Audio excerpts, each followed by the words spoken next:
Hello, YouTube chess lovers, and thanks again for joining me, Stephen Sturgill, on my Chess TV channel here on YouTube. And once again, guys, I'm going to be looking at King's Indian, yes. And once again, we'll be looking essentially at a modified Zamish for white. And one of the interesting things about this game is that, like many King's Indians, not the least of which the Zamish is usually one of the more typical examples, you get into a Benoni structure, both for white and black.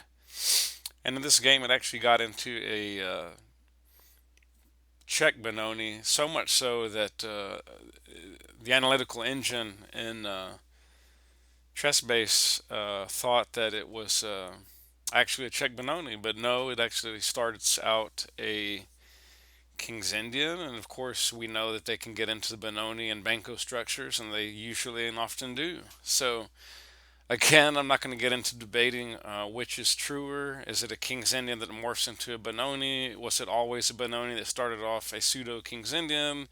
That's for you to decide, but for me, it's still a King's Indian. I'm going to leave it at that. Uh, but at any rate, whatever. So let's look at this fantastically fascinating game and see what's going on. I wanted to start this game off being a little tricky with a knight f3 move a la Kramnik, but certainly hoping to get into a King's Indian. So we'll see what happened here. Knight f6, c4, g6, d4, and now I'm assured of a, well, barring d5 and going into a Grunfeld, it's looking positive. Knight played c5, no problem. d5, and now I have my Zamish center. d6, knight c3, bishop g7, and here I played h3. And as many of you probably know, and I'm sure as many others do not, it was Sigurd Lanka, amongst other earlier Russian masters, trainers, etc., that popularized this h3 move early in the King's Indian. And here, actually, it's a brilliant move. There's nothing particularly slow about it because what you're doing, you're stopping. You're really stopping all of not of Black's ideas in terms of knight g4, bishop g4, and you're sort of even to a point buying white a tempo. I mean, even if white here, for example, were to play uh, a5, so what? We don't even have to address this side of the board. Let me use this pawn. I know my cursor's not going to show. Uh, if this were a different scenario, then we would definitely want to also play a4, a3, possibly even b3, possibly rook b1. In some cases, even knight a4 is not bad. Getting to the b6, of course, here that's not playable. I'm just for example. Okay, but the point is, again, this is essentially buying white a free hand for development. So here black played bishop f5. And this is where it goes hardcore into Czech Benoni territory, even though to me it's still a King's Indian, Zamish. And for me, it's a Zamish delayed because obviously f3 has not been played yet. Frankly, it hasn't needed to be because that's just the way this game has gone. But whatever, it's a King's Indian come Czech Benoni. But having said that, G4 is an ultra aggressive, typical of Czech Benoni style attacking play on the flank on the king side. Telling that bishop, I think you came out a little early, guy, and it drops back to d7. e4, and now we have our uh, truly strong King's Indian center, Zamish in particular. As most of you know, Zamish players love to close the center and then attack on one of the flanks. And that's depending on Black's play, guys. That's either on the queen side, very often. There's ideas of, running these pawns up the board, smashing through somehow. Uh, but even more typical, in my humble opinion, especially amongst club level players and even lower rated grandmasters and IMs, is working against the king, especially after he's castled here on the king side uh, of the board. So, oops. Okay, so what's next? Black castles, bishop g2, and now we're getting into what also looks, whether or not this is familiar for a Czech Benoni, I assume that it is. I've never really delved that deeply into the Czech Benoni, but I'm assuming it is quite similar to this setup. And it most certainly must be, because I'm sure, all of chess is flexible and a lot of positions resemble other positions and other systems. But having said that, this is also very reminiscent of the King's Indian attack or Pano system or Fianchetto version, where white is going to castle with this bishop on g2. And it's a very strong setup that many grandmasters, including the likes of Yasser Seirawan, Karpov, Efim Geller, Gary Kasparov, Jan Temin. I mean, too many to name, really. Just about everybody who's ever played chess at the grandmaster level. So here, G5 is incredibly powerful, and as you can see, well, that's a miserable square to have to go back to for the knight. I mean, it's with the exception of these two bishops, it looks like, and with the exception of the king here on g8, these black pieces haven't done diddly. They haven't, it looks like nothing's come out. And castles, knight a6, that's a typical move, obviously, in a lot of King's Indian systems. And here, black is, amongst other things, probably just trying to get down here and see if it can't get into the b4 square, or set up something with some kind of pawn push break here after perhaps bishop b8. In some cases, queen can come now to a5, which is very, very typical and common. So, and here I found a very interesting move, guys, and it was not recommended by the engine, but the underlying meaning of this move only became clear upon subsequent moves, and that is, drumroll, knight h4. And you may be looking at this and going, no big deal. I don't think knight belongs on h4. And by some measure of truth, you're absolutely right, but we'll see the point in a second. Black responds, bringing the knight back to c7, which seems redundant and counterintuitive. I mean, if you're going to go to, a6 and then bring it back to c7, I guess. But where can this knight honestly go? It's not coming to e6. This knight still has nowhere to go. I mean, literally nowhere to go unless it wants to get taken for free, basically. And here, guys, once again, the engine did not recommend this next move, but I promise you it is strongest in the position. F4. Very, very typical idea in the King's Indian, especially the Zamish. Really many, many King's Indian systems, and I'm assuming a lot of Benoni systems as well. So F4 is now coming with extreme prejudice and tempo. And just look at the pieces. What can this bishop really? It's biting on granite. I mean, it can trade itself for the knight. Yippee doo dah. If it does so, I want you to notice that it weakens the black king even further by allowing inroads to black's king position. At some point, this bishop is not particularly useful on this diagonal. It can't come here. It can't come here. It cannot come here. It cannot come here. Understand that black is in a bind, as the great Yasser Seirawan would say. Black plays really here the only move it can find, which is the miserable e6. Woo! That accomplishes next to nothing. And here we're going to immediately counterattack with f5. And here, guys, again, black is in a quandary. It doesn't really matter if he takes... This is a new variation, but just to show you how bad. If he takes here, we're instantly invading on h5. Here, here, here, king gets out of the way. Chomp, chomp, chomp. And really, what has black accomplished? Really almost diddly squat, because now we're going to close the quadrant here in this area. And now understand that for black to open this is, of course, he's going to try, and that's fine. We expect him to. But it will not accomplish the desired result. Check. Oops. Queen up. Bishop out. Bishop takes. And as you can see, guys, it's basically game over.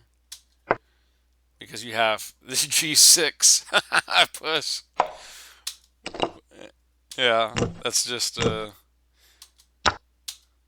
yep, the rook snacks on that knight. Gobble, gobble.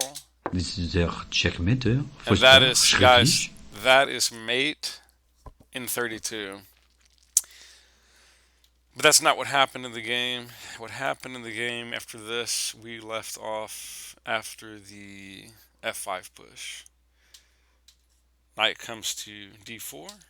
King went to H1. E takes F5. E takes F5. Knight G7. F6. And the knight is looking rather ridiculous. Comes to F5, and you may think, black's still kicking, black's got life. Not really. It's an illusion, because knight takes knight. Exclam. Bishop takes, and then now, guys, I'm going to give you 30 seconds. What's white's best move in the position by far? It's not, I don't even know what the closest second is. Closest second is a pathetic move in comparison. In fact, the closest second and third are nearly identical, and they reduce white's advantage to a very, very pathetic and slim between 0.36 and 0.45 margin of advantage, which is, in practical terms, is less than a pawn. So that's not going to convert a win. No, the next move is life-altering in terms of chess. It's positionally crushing. Did you see it? Rook takes F5. Exclam, double exclam. And you may feel that black is not compelled to take, and we can certainly understand why. Because after G takes F5, Queen takes H5. And any grandmaster probably in the world would resign at this point because there's not enough counterplay by black. But we'll see. I don't know. I may be exaggerating, but let's see.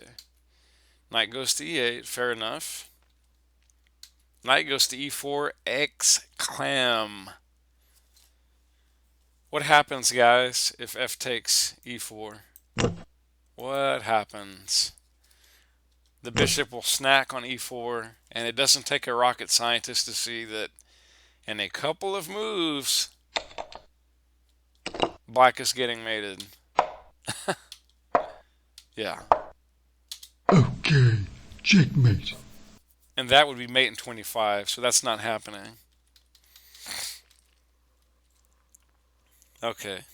Black did not take. Instead, he played the pathetic rook C8, which literally basically accomplishes nothing. I guess he has fantasies of coming to C7 and making himself useful.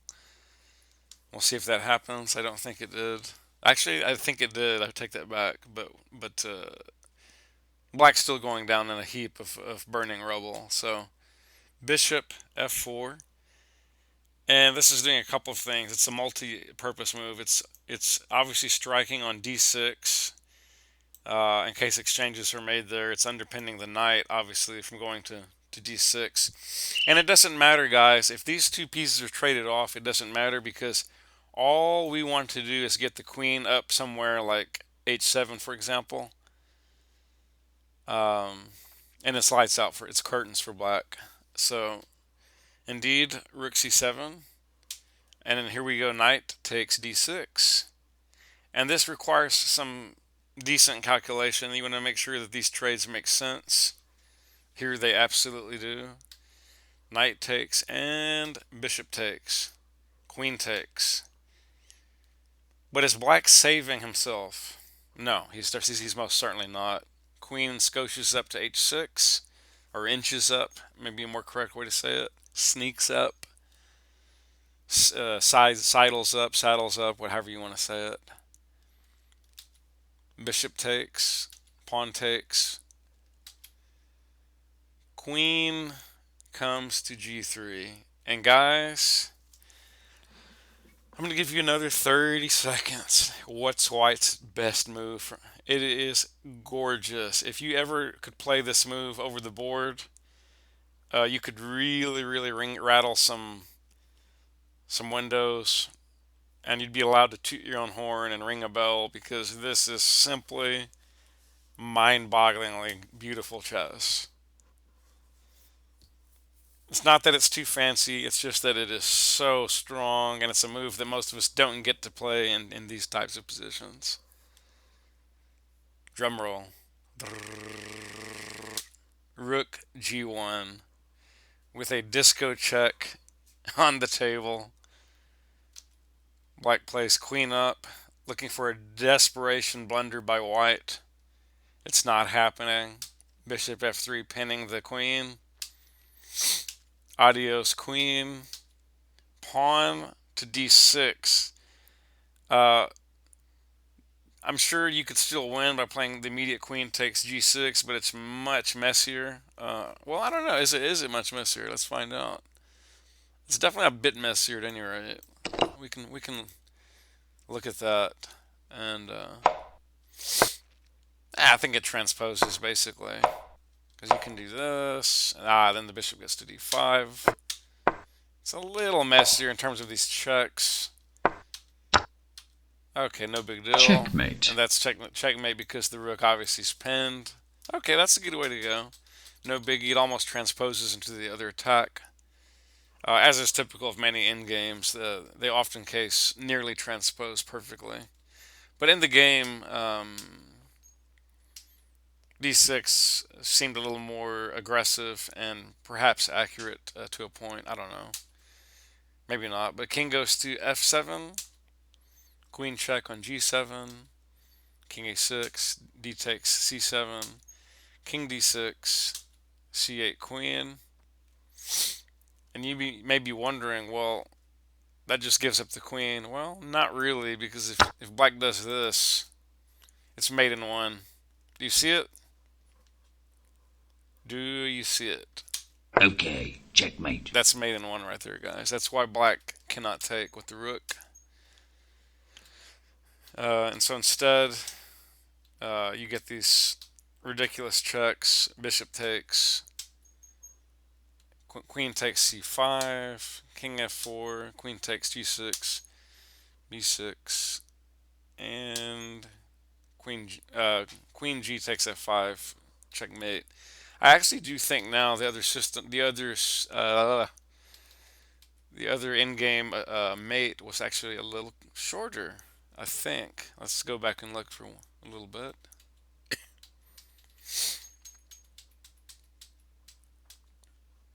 Yeah, it was. Wow, it was just by one, mind you. It was shorter by one, and that's mate in 37. Okay, let's go back and briefly run through this all the way through. We can look at these ideas, and this is a sneaky way also of getting into King's Indian if you're a kid player playing knight f3. And usually c4 is advisable first. Reason being, guys, if you don't, let me give you an example. If you play d4 like some beginners are prone to do, black now can just go into this structure and you can kiss your King's Indian goodbye. So don't do that if you are going to play knight f3. And of course, likewise, here instead, black could have easily gone into this setup and Well, obviously, you are not in a King's Indian anymore. So, back to the game. Closing the center. Knight c3. Black fianchettos, preparing castles. h3 again. Uh, give you a little tidbit of history. Alexei Shidorov used to play this h3 system a lot. I think, I'm not 100% positive, I think Anatoly Lean and Lev Sakis also played it some. I think Temin, I think John Nunn has experimented with it to some extent. Sarwan, really all the GMs worth their salt have played the H3 King's Indian at some point. I'm not saying they specialized in it, but they certainly experimented with it. Some with better results than others. So, at any rate, this H3 has a lot of merit, and really, above all, it reminds me of Karpov, who are Petrosian, if you want to go back even further, because what you're telling Black with the H3 move is do your worst. You're not coming in on my king side anytime soon. So that's why I really like it, because if you don't play H3, guys, you are inviting this move at some point. Knight G4, Knight H5, etc. This knight often comes obviously to D7 and looks to get in on the action at some point. Um, Often this knight comes back to E8, and then this knight will be on D7, and maybe it can come to F6 before or after black plays like F5, usually. Okay, black bishop came to F5. Probably not the strongest move in the position, and now we're getting into a really, really Czech Benoni style attack. Again, though, to me, it's still a King's Indian. That's what it essentially started as, and whatever. G5, very strong pawn push. Castles, again, into that Pano or Fianchetto King's attack style formation setup. Obviously, here there's some differences in the structure. You normally wouldn't already find a pawn on G5, but hey, this is an interesting game. F5 already ripping apart Black's king side uh, structure. And here, guys, I mean, sure, Black could have taken here, but really would have been bad because it would have still allowed this type attack.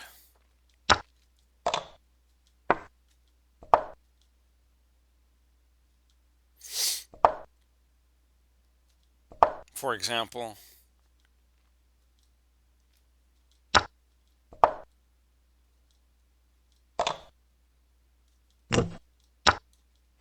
Black's queen is gone. That's resignable. It's just I mean, that's just ridiculously bad when you see moves like this. Checkmate. Okay, so obviously that's just a raging attack, and I encourage you to get your actual physical boards out and play with these types of positions because you're bound to find a lot of good mates. And if you're like me, at least, you're also bound to miss a couple of, at times, key defenses by Black that will stymie your attack at least for a while. In many cases, we don't see little subtle moves that our opponent has that actually sometimes work well and at least sometimes hold the position longer than we would care for. So, at any rate, going back to the actual game, again, that F6, what a beautiful move. Kicking the knight to F5, trades. And that beautiful rook takes bishop sack on F5. Here again, Black took, and the attack is still raging, obviously. That was just the money shot. The rook G1 was just unbelievable. Disco check, pen, skewer, queen is gone. Yeah, and here we did find that this move actually was one move shorter to mate. No big deal. Who's counting at that point? Two little ridiculous spite checks to deal with, or three rather. And that's mate. Beautiful mate with the rook there on pre. pseudo guarding the black king, but unable to move out of the pen, obviously. Okay, and I did want to briefly show a couple of things as well before we get wrap up the I don't know if you want to call this a lesson or an exposition, or whatever. You can define it as you see fit. Oh, wrong move. Sorry. Here I wanted to look at if rook e8 instead of pawn takes, because I'm sure some of you were wondering, well, gosh, Steve, I don't think black has to take. And you're right. He doesn't immediately have to take. So rook e8 was obviously not a great move, but it's a move. Trying desperately for some type of ghost shell of an e file attack or counter. Well, here, just the white rook then just drops back to f1. Bishop e5 seems useful enough. Bishop e4 seems more useful. King h8. Queen c2 forming a battery. Queen d7 trying desperately to guard. Well, we're going to check the white king obviously first if possible, but also guarding the f7 square. Bishop f5 says, no thank you, my lady. You are not coming. You are not welcome to white's kingside attack party.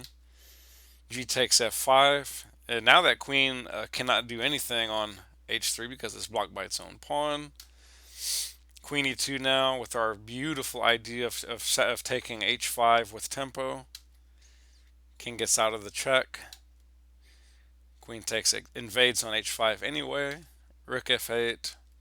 Rook g1 controlling the g file. Knight e8. Bishop f4. And it doesn't help if black takes the bishop. And we'll have a look see, as Yasser likes to say that quite often, because we've got the g6 push anyway. And yeah, now the rook is unstoppable.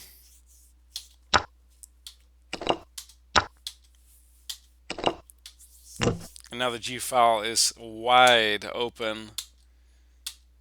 And that knight now. Look at that knight sneaking around like a ninja attack. Oh, that is beautiful. Oh my god, look at that fork. Oh my goodness. D6 with tempo. Check. Obviously the rook is falling. And I think this is a checkmate. beautiful checkmate there.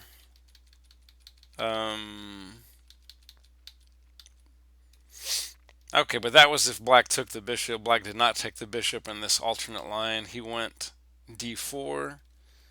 We push the pawn anyway to g6. F takes g6. Rook takes. Queen g7. Adios queen. Adios knight. Rook goes over to f8 goes to d8. Don't really know what the idea there is. Maybe coming down and trying to get to the d7 square. Knight b5 is coming. a6. Queen h8 check. King f7. Queen drops back very sneakily to h7. Rook g8. Rook e1, cutting the king from ideas of escape to the I don't know where, to the other side of the board perhaps. Bishop e5.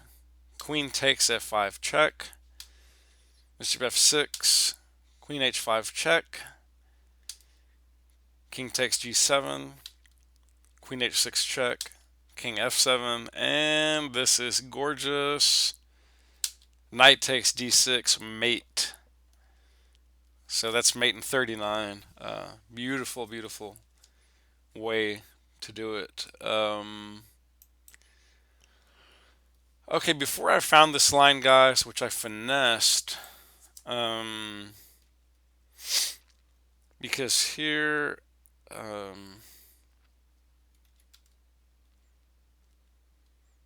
this is an alternate line where the black had chosen to come down to a4, which seemed fine. It doesn't give white any kind of real advantage. White is showing like a .15 advantage or something. I mean, you sneeze once, and maybe white's doing slightly worse at some point. So black's not in any kind of trouble here that the machine is detecting. And I found, well, we'll just see. I found this crazy move that didn't seem to make any sense. But then the machine a move or two later just went berserk bonkers and showed that white was just crushing black in a death grip. Knight takes e5. Uh, if you remember how we got here, let me back up just to refresh y'all's memories. This is,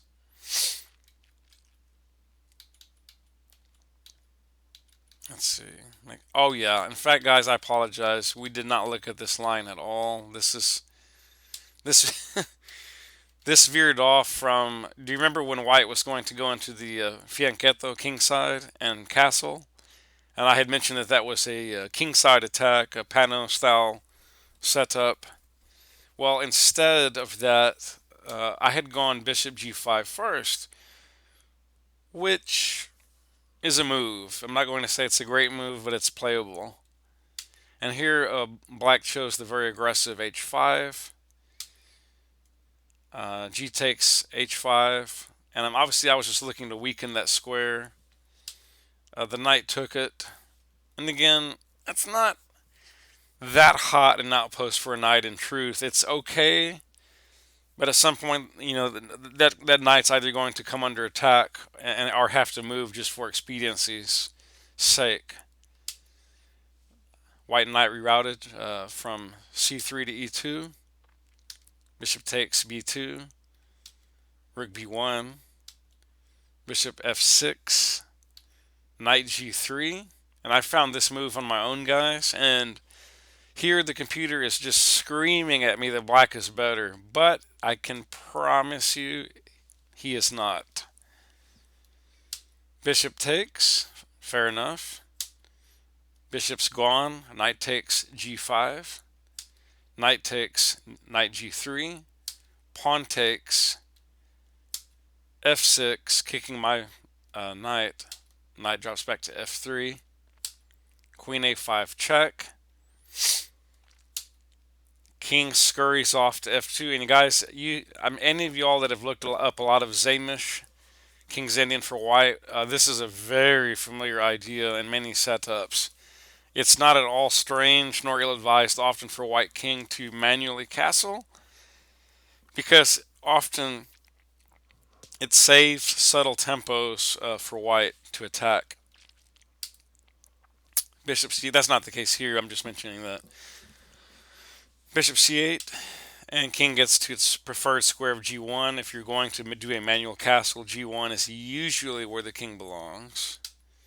b6, h4, very familiar idea in many attacking systems, trying to crush black's king, kingside. Now here I've got to be careful. Is this where, let's see.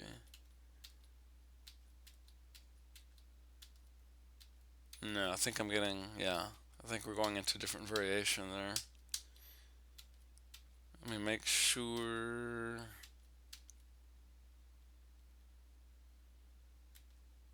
Well, it branches off into a tree. We'll find out. I'm not sure which one was which, but at any rate, h4. Okay, rook f7, queen c1. Obviously looking to get in on h6, potentially. Similar idea to the other variation that we saw. Bishop g4, knight h2, bishop d7, rook b3, queen a6, knight f3, rook h7, h5 anyway, g takes h5, e5, and now black's in a very, very precarious position. Even here, the engine is still giving black a slight whisker of an edge. But in truth, guys, let's just look at the position with the naked eye. Black's queen is offsides, biting on granite, as the Russians like to say. Certainly, okay, he could maybe consider taking a2, but that's not that useful a move. Ultimately, black's queen is offsides. The rook has no scope at all on h7, although it is guarding the h5 pawn, obviously. And these guys over here are not doing anything at all. The bishop is mildly useful, I will give it that, but this rook is in prison. It's been naughty and it's been confined to a8. Pawn takes, and here, guys, let's see, which one was it? Well, here actually it was first bishop g2. A little quiet move. Queen finally gets back to c8.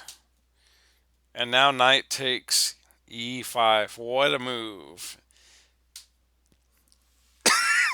And bishop e8.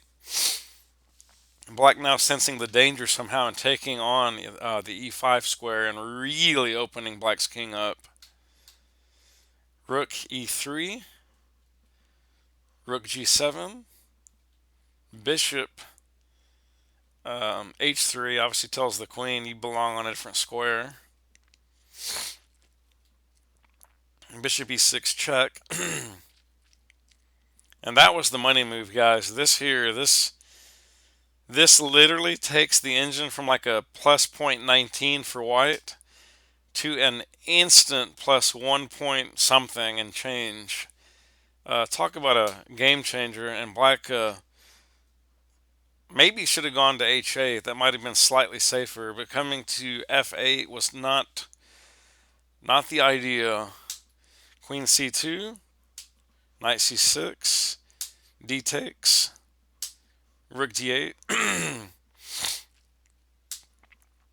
rook h3, black rook comes to d4,